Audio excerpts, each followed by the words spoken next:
क्या ये सुनने में अजीब नहीं लगता कि प्रतियोगी परीक्षाओं की तैयारी करने वाले 90% छात्र इसलिए फेल नहीं होते कि वो कम पढ़ते हैं, बल्कि इसलिए फेल होते हैं क्योंकि वो सब कुछ पढ़ने लगते हैं जिसकी उन्हें कभी जरूरत ही नहीं थी। हाँ, ये बिल्कुल सटीक आंकड़ा है। मतलब रीजनिंग का पूरा सिलेबस ना एक उलझे हुए ऊन के गोले की तरह होता है। बिल्कुल। और अगर कोई घबराहट में धागा बीच से खींचेगा तो गांठ और टाइट हो जाएगी। बिल्कुल टाइट हो जाएगी। सारा खेल उस सही सिरे को ढूंढने का है जहां से वो धागा आसानी से खुलता चला जाए। चलिए, आज की चर्चा में इसे थोड़ा विस्तार से समझते हैं। जब कोई नया उम्मीदवार पहली बार तैयारी शुरू करता है ना, तो उसके सामने 45 से भी ज्यादा टॉपिक्स की एक भारी भरकम लिस्ट रखती जाती है। हाँ, बहुत लंबी लिस्ट होती है वो। Analogy, syllogism, puzzle, input output, मतलब नामों की ऐसी बारिश होती है कि अच्छे भले इंसान का दिमाग सुन हो जाए। और ज्यादातर छात्र ना इस चक्रव्यूह को देख के पैनिक कर जाते हैं। बिल्कुल पैनिक करते हैं और फिर वो बाजार जाकर जो भी सबसे मोटी किताब मिलती है उठा लाते हैं। हाँ, और बिना किसी योजना के पहले पन्ने से रटना शुरू कर देते हैं। तो आज के इस गहन विश्लेषण का मिशन सिर्फ उन 45 टॉपिक्स के नाम गिनाना नहीं है।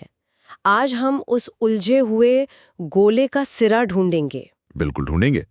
और यहाँ जो बात सबसे ज्यादा दिलचस्प है वो ये है कि इस महाभारत को जीतने के लिए किसी भी एक छात्र को सब कुछ पढ़ने की जरूरत नहीं होती है। अच्छा, सब कुछ नहीं पढ़ना है? बिल्कुल नहीं। 45 टॉपिक्स होने का मतलब ये नहीं है कि हर परीक्षा के लिए पूरे 45 रटने हैं। जैसे एक पुलिस की तैयारी करने वाले को शायद सिर्फ 15 या 20 टॉपिक्स चाहिए। सही बात है। जबकि एक बैंकिंग उम्मीदवार को एक अलग तरह के 35 टॉपिक्स चाहिए होंगे। तो ये पूरा खेल एक सटीक एग्जाम वाइज गेम प्लान का है। तो अगर इस 45 टॉपिक्स के पहाड़ को तोड़ना है तो फावड़ा सबसे पहले कहाँ चलाना चाहिए? क्योंकि मैंने छात्रों में एक बहुत बड़ी गलती देखी है। कैसी गलती? अगर हम इस तैयारी को ना एक घर बनाने की प्रक्रिया मान लें, तो कई छात्र जमीन में नींव खोदे बना सीधे हवा में पजल और सिलोजिज्म जैसे बाहरी टॉपिक्स की छत ढालने की कोशिश करते हैं। हाँ, ये तो बहुत आम बात है। वो सीधे मुश्किल सवालों पर कूदते हैं, सवाल हल नहीं होते हैं, दीवारें ढह जाती हैं और उनका आत्मविश्वास ना पहले हफ्ते में ही टूट जाता है। और सीधे छत बनाने की कोशिश करना हमेशा तबाही ही लाएगा। मेरा मानना है कि इस विशाल सिलेबस को दिमाग में बैठाने के लिए एक 3 टियर लर्निंग अप्रोच अपनाना ही एकमात्र वैज्ञानिक तरीका है। 3 टियर अप्रोच मतलब 3 स्तर का रोड मैप? जी हाँ, 3 स्तर। और इस रोड मैप का सबसे पहला और अनिवार्य कदम है फाउंडेशन, यानी बुनियादी स्तर। कोई फर्क नहीं पड़ता कि लक्ष्य कौन सी परीक्षा है, शुरुआत यहीं से होनी चाहिए। तो इस फाउंडेशन वाले स्तर में कौन कौन सी ईंटें शामिल हैं और वे इतनी महत्वपूर्ण क्यों हैं? इस शुरुआती स्तर में 6 मुख्य टॉपिक्स आते हैं: analogy, classification, series, coding decoding, blood relation और डायरेक्शन सेंस। अच्छा। अब ये समझना जरूरी है कि शुरुआत इन्हीं से क्यों करनी है। ये ना रटने वाले विषय नहीं है, ये सीधे तौर पर दिमाग की नसों को खोलने का काम करते हैं। दिमाग की नसें खोलने का काम? वो कैसे? जैसे उदाहरण के लिए, जब कोई सीरीज के सवाल हल करता है जहां नंबर 2, 5, 10, 17 के रूप में आगे बढ़ रहे हैं, तो दिमाग सिर्फ नंबर नहीं देख रहा होता। हाँ, वो पैटर्न भी तो देख रहा है। बिल्कुल, वो उन नंबरों के बीच छिपे हुए छलांगों और गणितीय रिश्तों को पहचानना सीखता है। ये न्यूरॉन्स को रीवायर करने की शुरुआत है। मतलब ये एक तरह के दिमागी वार्म अप की तरह है ना? कोडिंग डिकोडिंग भी शायद ऐसा ही कुछ करता होगा, अक्षरों को नंबरों में बदलना या उनके उल्टे पैटर्न खोजना। बिल्कुल सही कह रही हैं आप। कोडिंग डिकोडिंग दिमाग को ये सिखाता है कि जो चीज सामने जैसी दिख रही है, जरूरी नहीं कि वो वैसी ही हो, उसके पीछे एक छिपा हुआ नियम हो सकता है। और ब्लड रिलेशन या डायरेक्शन सेंस? वो टॉपिक्स हवा में रिश्तों के उलझे हुए धागों और दिशाओं का एक मेंटल मैप बनाना सिखाते हैं। जब तक कोई उम्मीदवार अपने दिमाग में एक व्यक्ति के बाएं मुड़कर उत्तर दिशा में जाने की छवि नहीं बना सकता, हाँ, तब तक वो आगे कैसे बढ़ेगा? वही तो, वो आगे चल के 8 लोगों को एक गोल मेज के चारों ओर कैसे बैठा पाएगा। ये वो बेसिक स्किल्स हैं जिन पर आगे की पूरी लॉजिकल एबिलिटी टिकी होती है। तो इसके लिए कितना समय देना चाहिए? कम से कम 2 से 3 हफ्ते का समय सिर्फ इस फाउंडेशन को मजबूत करने में निवेश करना चाहिए। ये बहुत ही तार्किक बात लगी मुझे। पहले दिमाग की मांसपेशियों को स्ट्रेच करना जरूरी है। अब मान लेते हैं कि नींव मजबूत हो गई, पैटर्न समझ में आने लगे हैं और रिश्तों की पहेलियां सुलझने लगी हैं। हाँ, बेस बन गया। यहाँ बात वाकई बहुत दिलचस्प हो जाती है, क्योंकि फाउंडेशन के बाद आते हैं वो टॉपिक्स जिन्हें देखकर अक्सर पसीने छूटने लगते हैं। लेकिन मेरा यहाँ एक पुशबैक है। बताइए, क्या पुशबैक है? अगर रैंकिंग या कैलेंडर जैसे सामान्य टॉपिक से हमारा काम चल सकता है, तो फिर इन बॉस लेवल या एडवांस टॉपिक्स के पीछे अपना समय क्यों बर्बाद करना चाहिए? क्या सच में उन पे महीनों लगाना जरूरी है? इस बात को गहराई से समझने के लिए हमें अगले दो स्तरों के बीच का फर्क समझना होगा। एक है निर्माण या इंटरमीडिएट और दूसरा है मास्टरी या एडवांस। अच्छा, तो निर्माण स्तर में क्या आता है? फाउंडेशन के बाद जब दिमाग लॉजिक लगाने के लिए तैयार हो जाता है, तब निर्माण का स्तर आता है। इसमें ranking and order, alphabet test, calendar and clock, mathematical operations, Venn diagram और सिलोजिज्म शामिल होते हैं। थोड़ा रुकते हैं। आपने सिलॉजिज्म का जिक्र किया। ये शब्द ही कई छात्रों को डरा देता है। असल में ये काम कैसे करता है? सिलोजिज्म बहुत ही शानदार चीज है। ये असल दुनिया के लॉजिक को किनारे रखकर पूरी तरह से दिए गए कथनों पर आधारित निष्कर्ष निकालने की कला है। असल दुनिया के लॉजिक को किनारे रखकर? हाँ, इसमें ऐसे कथन दिए जाते हैं जैसे सभी बिल्ली कुत्ते हैं और कुछ कुत्ते पेड़ हैं। असल जिंदगी में ये बकवास लगेगा। हाँ बिल्कुल, अजीब लगता है सुनने में। लेकिन यहाँ छात्र को वास्तविकता भूलकर सिर्फ उन कथनों के आधार पर वेन डायग्राम बनाने होते हैं और ये पता लगाना होता है कि क्या कुछ बिल्ली पेड़ हैं, ये निष्कर्ष सही है या गलत। मतलब जो डेटा सामने है सिर्फ उसी पर भरोसा करना है, अपनी तरफ से कोई कहानी नहीं गढ़नी। बिल्कुल, ये दिमाग को पूर्वाग्रहों से मुक्त होकर सोचने की ट्रेनिंग देता है। तो ये तो हो गया इंटरमीडिएट स्तर। फिर वो बॉस लेवल क्या है जिसका खौफ इतना ज्यादा होता है? बॉस लेवल यानी मास्टरी का स्तर। इसमें puzzle, sitting arrangement, inequality, data sufficiency, input output और क्रिटिकल रीजनिंग शामिल होते हैं। बाप रे, ये तो सारे भारी नाम है। हाँ, अब आपके सवाल पर आते हैं कि क्या इन पर ऊर्जा खर्च करना जरूरी है?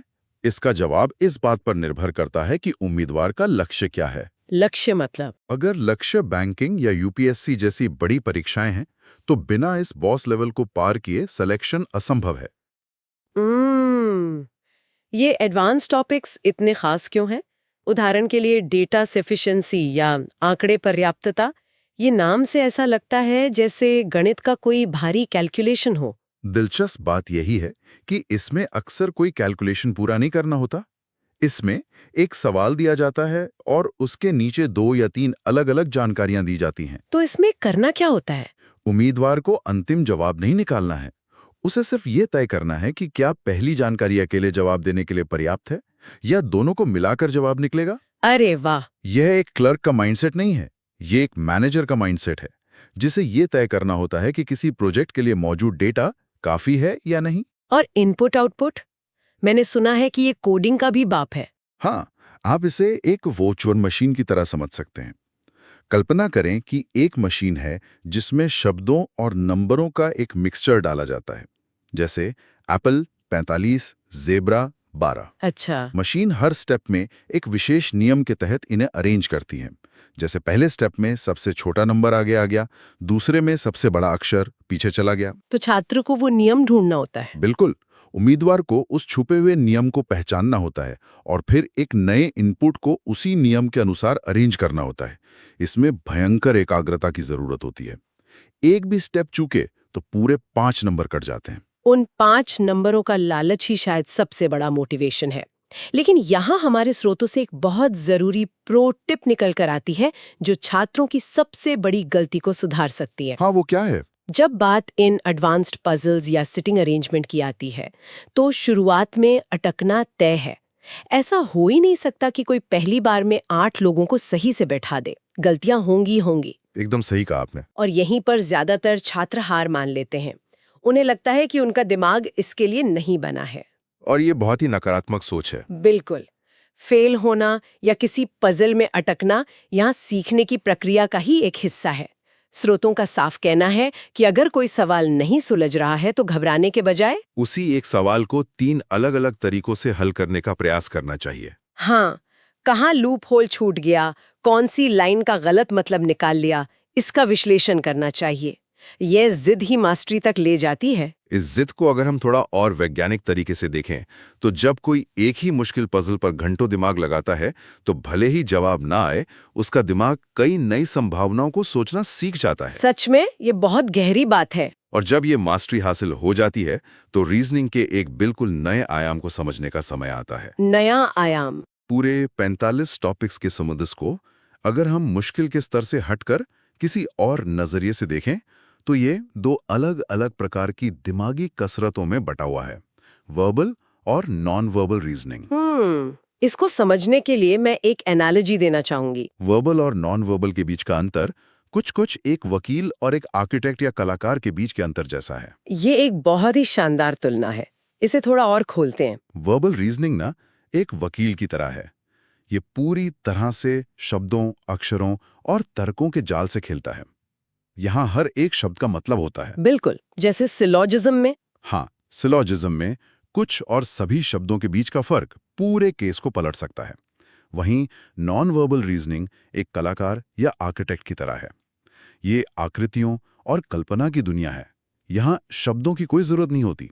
अगर हम इसे एक बड़ी तस्वीर से जोड़कर देखें तो ये विभाजन दिमागी विज्ञान पर आधारित है। दिमागी विज्ञान? वो कैसे? वर्बल रीजनिंग हमारे दिमाग के उस हिस्से की कसरत करवाता है जो भाषा और तर्क को प्रोसेस करता है, लेकिन नॉन वर्बल रीजनिंग पूरी तरह से स्थानिक बुद्धिमत्ता या स्पेशल इंटेलिजेंस का खेल है। स्थानिक बुद्धिमत्ता मतलब दिमाग में ही आकृतियों को घुमाना और मोड़ना? ठीक वही। इसमें mirror image, water image, paper folding और क्यूब एंड डाइस जैसे टॉपिक्स आते हैं। मजे की बात यह है कि ये टॉपिक्स अक्सर खेल में हल हो जाते हैं। हाँ, वो तो मजेदार होते हैं काफी। मान लीजिए स्क्रीन पर एक कागज को 2 बार मोड़ने और फिर उसमें एक छेद करने की आकृति दी गई है। एक अच्छी स्थानिक बुद्धिमत्ता वाला छात्र बिना पेन उठाए अपने दिमाग में उस कागज को खोलकर देख लेगा कि वो छेद किन 4 कोनों पर दिखाई देगा। लेकिन मैंने सुना है कि इस कलाकार वाले हिस्से में भी एक ऐसा टॉपिक है जो पसीने छुड़ा देता है। हाँ, वो है काउंटिंग फिगर्स, यानी आकृतियां गिनना। ये एक सीधी सादी कला नहीं है। ये भूसे के ढेर में सुई ढूंढने जैसा है। अच्छा, इसमें ऐसा क्या खास है? आपको एक जटिल सी आकृति दे दी जाएगी और पूछा जाएगा कि इसमें कितने त्रिकोण या वर्ग हैं। इसमें सिर्फ देखने से काम नहीं चलता, छिपे हुए पैटर्न खोजने पड़ते हैं। 2 छोटे त्रिकोण मिलकर कहाँ एक बड़ा त्रिकोण बना रहे हैं, ये ढूंढने में असली दिमागी मेहनत लगती है। तो हमने 45 टॉपिक्स का पहाड़ देख लिया, फाउंडेशन से मास्टरी तक का 3 टियर रोड मैप समझ लिया और वकील बनाम आर्किटेक्ट का खेल भी जान लिया। जी बिल्कुल। लेकिन ज्ञान होना एक बात है और उस ज्ञान का इस्तेमाल किस युद्ध में कैसे करना है, ये सबसे महत्वपूर्ण है। चलिए अब एग्जाम वाइज गेम प्लान पर बात करते हैं, क्योंकि जैसा हमने शुरू में कहा था, हर किसी को सब कुछ नहीं पढ़ना है। रणनीति का सबसे अहम हिस्सा यही है। हर परीक्षा आयोजित करने वाली संस्था की अपनी एक अलग मांग होती है। उन्हें अलग अलग प्रकार के दिमाग चाहिए। तो सबसे पहले एसएससी एग्जाम्स की बात करते हैं, जैसे सीजीएल, सीएचएसएल या जीडी। इन परीक्षाओं का सीधा सा नियम है, यहाँ खेल गहराई का नहीं बल्कि स्पीड और तेज निर्णय लेने का है। ऐसा क्यों? एसएससी को गहराई क्यों नहीं चाहिए? क्योंकि एसएससी के जरिए एक्साइज इंस्पेक्टर या मंत्रालयों के क्लर्क चुने जाते हैं। उनके सामने रोजाना सैकड़ों फाइलें और डेटा आते हैं। उन्हें बस एक सरसरी निगाह से देखना होता है कि सब ठीक है या कोई विसंगति है। अच्छा, इसलिए स्पीड चाहिए। इसलिए एसएससी के लिए पूरे 45 नहीं बल्कि लगभग 20-22 टॉपिक्स पर अच्छी पकड़ चाहिए। यहाँ एनालॉजी, क्लासिफिकेशन, सीरीज के डायरेक्ट सवाल आते हैं, लेकिन उन्हें 30 सेकंड में हल करना होता है। और नॉन वर्बल का भी तो काफी रोल होता है ना? बिल्कुल। नॉन वर्बल रीजनिंग का यहाँ बहुत बड़ा वेटेज है। एक इंस्पेक्टर की नजर तेज होनी चाहिए। और यहीं पर सबसे बड़ा पिटफॉल यानी गड्ढा है जहां छात्र गिरते हैं। एक एसएससी का उम्मीदवार अगर बैंकिंग स्तर के इनपुट, आउटपुट या डेटा सफिशिएंसी के सवालों पर अपना सिर फोड़ रहा है तो वो बहुत बड़ी बेवकूफ़ी कर रहा है। हाँ, समय की बर्बादी है वो उस नौकरी के लिए पढ़ ही नहीं रहा है जो उसे करनी है। सही दिशा में मेहनत करना ही सफलता की कुंजी है, केवल गधों की तरह मेहनत करना नहीं। इस बात से कोई इनकार नहीं कर सकता।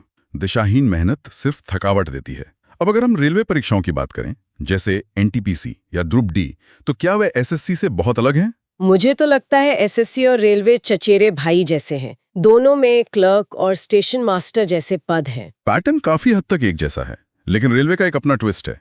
रेलवे में कैलकुलेशन और विजुअलाइजेशन थोड़े बड़े स्तर के होते हैं। मतलब सवाल थोड़े मुश्किल होते हैं? हाँ, यहाँ फिगर काउंटिंग और सीरीज से ज्यादा लंबे और घुमावदार सवाल पूछे जाते हैं। और रेलवे में अल्फाबेट टेस्ट का महत्व बहुत ज्यादा हो जाता है। पजल भी आते हैं, लेकिन वे सीधे होते हैं, बस जानकारी ज्यादा होती है। तो रेलवे एसएससी का वो भाई है जो सवाल थोड़े लंबे करके पूछता है। सही पकड़ा आपने। लेकिन अब आते हैं उस परीक्षा पर जिसके बारे में सुनते ही अच्छों की धड़कनें तेज हो जाती हैं। Banking exams, PO, clerk, SBI, इनका रीजनिंग सिलेबस कैसा होता है? बैंकिंग की रीजनिंग ना, ये एक बिल्कुल अलग ही जानवर है। अगर कोई उम्मीदवार ये सोचता है कि उसने एसएससी वाली रीजनिंग अच्छे से पढ़ ली है और वो बैंकिंग पास कर लेगा, तो ये उसकी बहुत बड़ी भूल है। एसएससी वाली रीजनिंग बैंकिंग में काम क्यों नहीं आती? दोनों में वही कोडिंग और सिलोजिज्म तो है। नाम एक हो सकते हैं, लेकिन स्तर जमीन आसमान का है। बैंकिंग एग्जाम्स को ऐसे लोग चाहिए जो भारी डेटा को प्रोसेस कर सकें। हाँ, वो तो है। एक बैंक पीओ को रोजाना हजारों ट्रांजैक्शन, वित्तीय पैटर्न और ग्राहकों के उलझे हुए डेटा के बीच फैसले लेने होते हैं।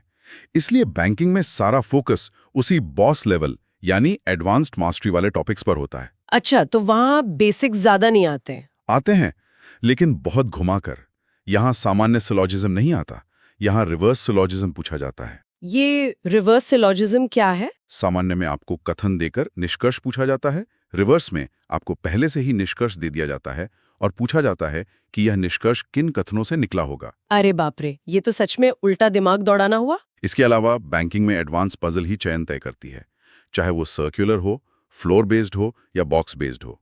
इनइक्वालिटी, डेटा सफिशिएंसी और इनपुट आउटपुट पर बैंकिंग वालों को अपना खून पसीना एक करना होता है। मतलब बैंकिंग वालों को वकील और डेटा साइंटिस्ट दोनों एक साथ बनना पड़ता है। बिल्कुल सही कहा। और आखिर में पुलिस और डिफेंस की परीक्षाएं, जैसे एनडीए या सीडीएस, इनका सिलेबस कहाँ फिट बैठता है? डिफेंस और पुलिस की परीक्षाएं एक तरह का मिक्सचर होती हैं। इनमें एसएससी का पैटर्न होता है और कुछ बेसिक टॉपिक्स का मिश्रण होता है। तो इनमें किन टॉपिक्स पे ज्यादा जोर रहता है? बहुत जरूरी है, इसलिए इनके सवाल बहुत जटिल नहीं होते, लेकिन तेज प्रतिक्रिया की मांग करते हैं। तो इस सब का असल मतलब क्या है? हमने 45 टॉपिक्स को डिकोड कर लिया, फाउंडेशन से मास्टरी तक का 3 स्तर का रोड मैप बना लिया और हर एग्जाम का अलग-अलग सिलेबस भी छांट लिया। जी। लेकिन एक उम्मीदवार जब कल सुबह उठता है तो वो इस इतने बड़े गेम प्लान को अपनी रोजमर्रा की जिंदगी में ट्रैक पर कैसे रखे? ये कोई एक दिन का काम तो है नहीं। बीच में रास्ता भटकना बहुत आसान है।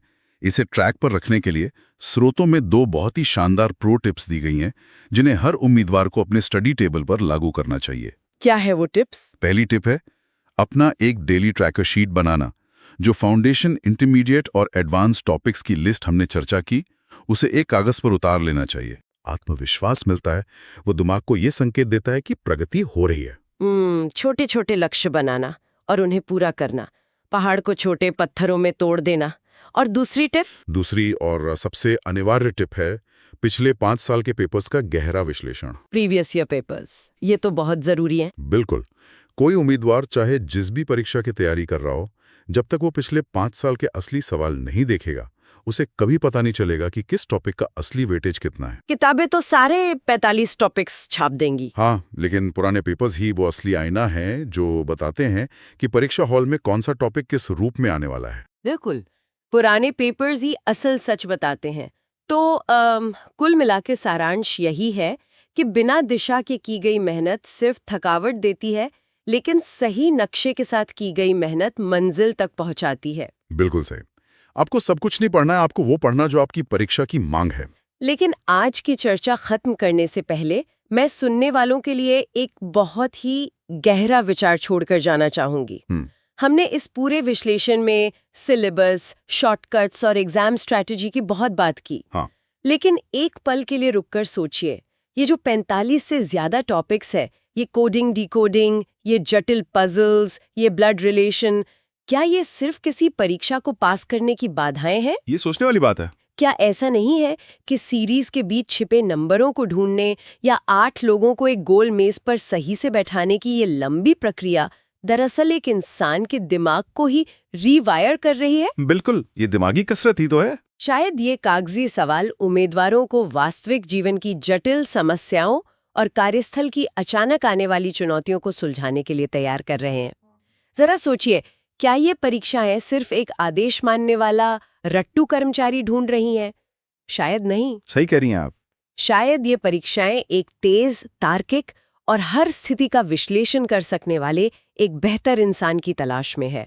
और जब कोई भी उम्मीदवार इस नजरिए से उस चक्रव्यूह में उतरता है ना, तो वे 45 टॉपिक्स डराने वाले दुश्मन नहीं, बल्कि उनके खुद के दिमाग को धार देने वाले बेहतरीन हथियार लगने लगते हैं। बहुत ही शानदार विचार है ये। शायद रीजनिंग सिर्फ एक विषय नहीं है, ये सोचने का एक नया तरीका है। इसी विचारोत्तेजक सोच के साथ आज की ये चर्चा यहीं समाप्त करते हैं।